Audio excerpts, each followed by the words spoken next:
Can you cook? Well, can you? Yes. Better Jack, take her inside with you. Westerns, the bad guys.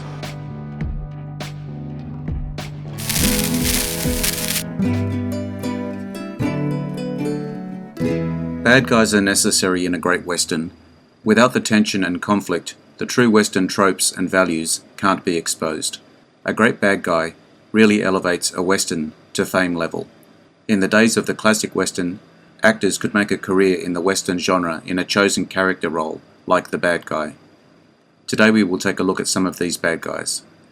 If you enjoy this video, hit the notification button to get my new videos. Head over to my channel if you want to check out my many other videos. The link is in the description. Please take a moment to like and subscribe to the channel as well. I do appreciate it. Let's get into it.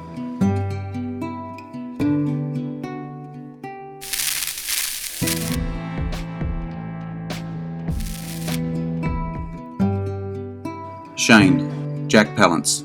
Jack Palance quite often exemplified evil incarnate on film, portraying some of the most intensely feral villains witnessed in 1950s westerns and melodrama. Enhanced by his tall, powerful build, icy voice, and piercing eyes, he earned 2 Best Supporting Actor nominations early in his career. He was nominated for 3 Academy Awards, all for Best Actor in a Supporting Role, for his roles in Sudden Fear, 1952, and Shane, 1953, and winning almost 40 years later for City Slickers, 1991. Simply the best, this hired gunfighter is a dispassionate, cold professional killer who obviously enjoys his work. Even Clint Eastwood's Man with No Name would think twice before taking him on. You'll know him when you see him. Packs 2 guns, kinda lean, he wears a black hat.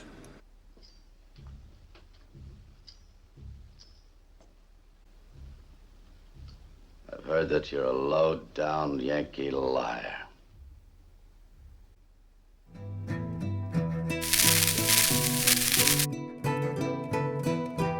The Naked Spur, 1953, Robert Ryan.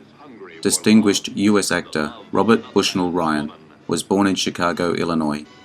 Ryan's breakthrough role was as an anti-Semitic killer in the film noir Crossfire, 1947, co-starring Robert Young, Robert Mitchum, and Gloria Graham.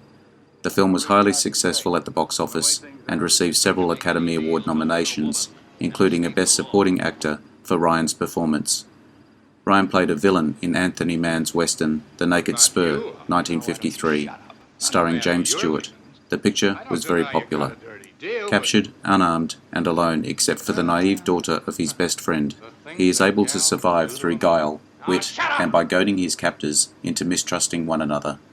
He's mean, he was born mean, and you know he was born mean.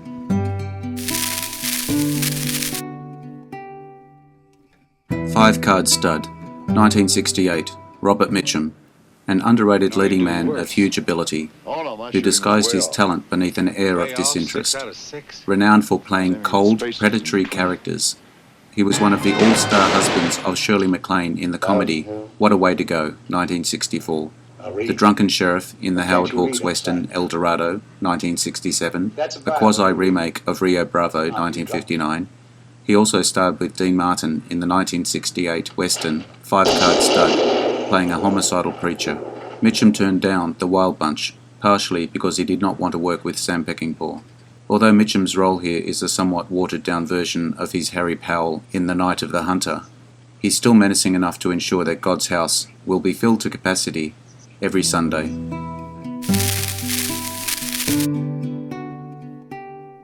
Winchester 73, 1950, Dan Duryea.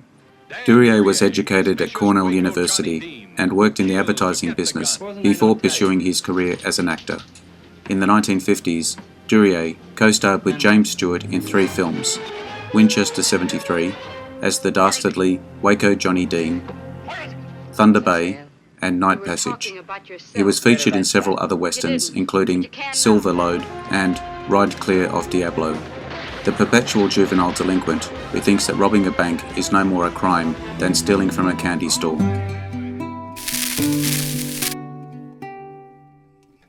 The Tall T, 1957. Richard Boon. Born in Los Angeles, California, his maternal grandparents were Russian Jewish immigrants, while his father was descendant from a brother of frontiersmen Daniel Boone and Squire Boone. Boone had one of his best roles in The Tall T, 1957, with Randolph Scott. He co-starred with Eleanor Parker in Lizzie, 1957, and was a villain in The Garment Jungle, 1957. The worst kind of criminal. The cultured man whose intelligence has made him contemptuous of humanity, but who will use, and later ruthlessly discard, those who helped him after he gets what he wants. Boone was almost equally reprehensible in his portrayal of John Fane in 1971's Big Jake.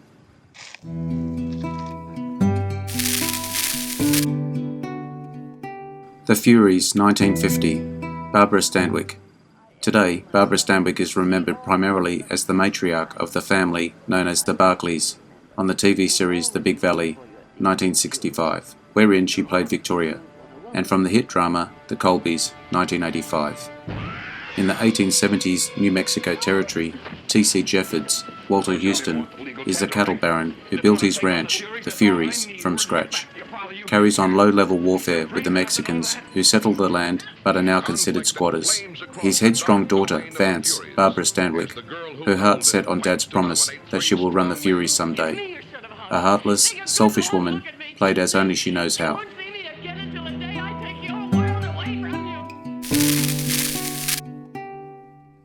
Will Penny, 1967. Donald Pleasance. Balding, quietly spoken, of slight build, and possessed of piercing blue eyes, often peering out from behind round, steel-rimmed glasses. Donald Pleasance had the necessary physical attributes which makes a great screen villain. In the course of his lengthy career, he relished many roles, such as Preacher Quint in Will Penny, 1967. Pleasance is a guy who could make your skin crawl at even the best of times. Here, he is one of the most dastardly villains ever to grace the screen. He is mean, unkind, and slightly insane. His deadbeat sons are no different and almost as callous. I knew the fella once. His wagon team got away with him and run a wheel spoke right through his middle. Bled himself out right there. Don't you know how easy it was? The Good, the Bad, and the Ugly, 1965. Lee Van Cleef as Angel Eyes. One of the great movie villains, Clarence Leroy Van Cleef, Jr., was born in Somerville, New Jersey. Van Cleef started out as an accountant. In 1965, Sergio Leone cast Van Cleef, whose career had yet to take off, as a main protagonist alongside Clint Eastwood in For a Few Dollars More. Leone then chose Van Cleef to appear again with Eastwood, this time as the primary antagonist, Angel Eyes, in the now seminal western The Good, the Bad, and the Ugly, 1966. Angel Eyes is not so different from other villains Van Cleef has played, but here he is much more sharply developed, calmly self-assured, murderous, sadistic, traitorous, and remorseless.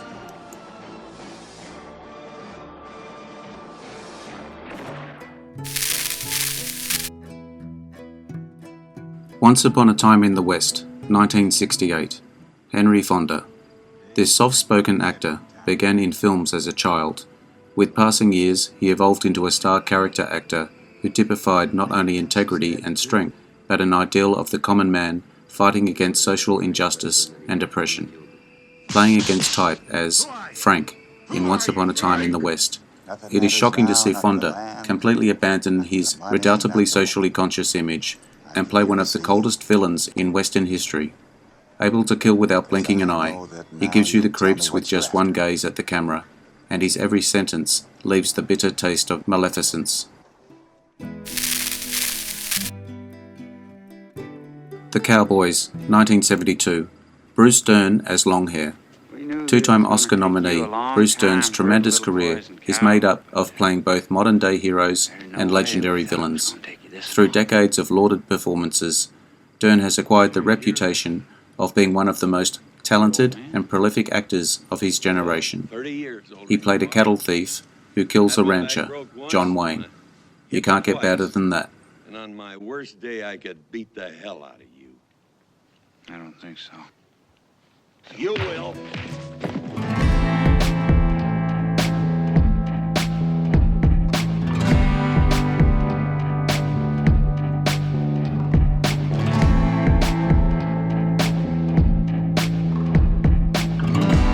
If you want to see all my new videos as they come up, subscribe and hit the notification bell. Catch all my other videos by looking at my channel. The link is in the description. Leave me your comments. Check out my Facebook page as well. Like and share.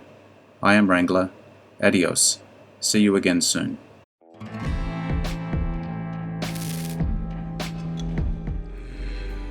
Interesting facts about famous people.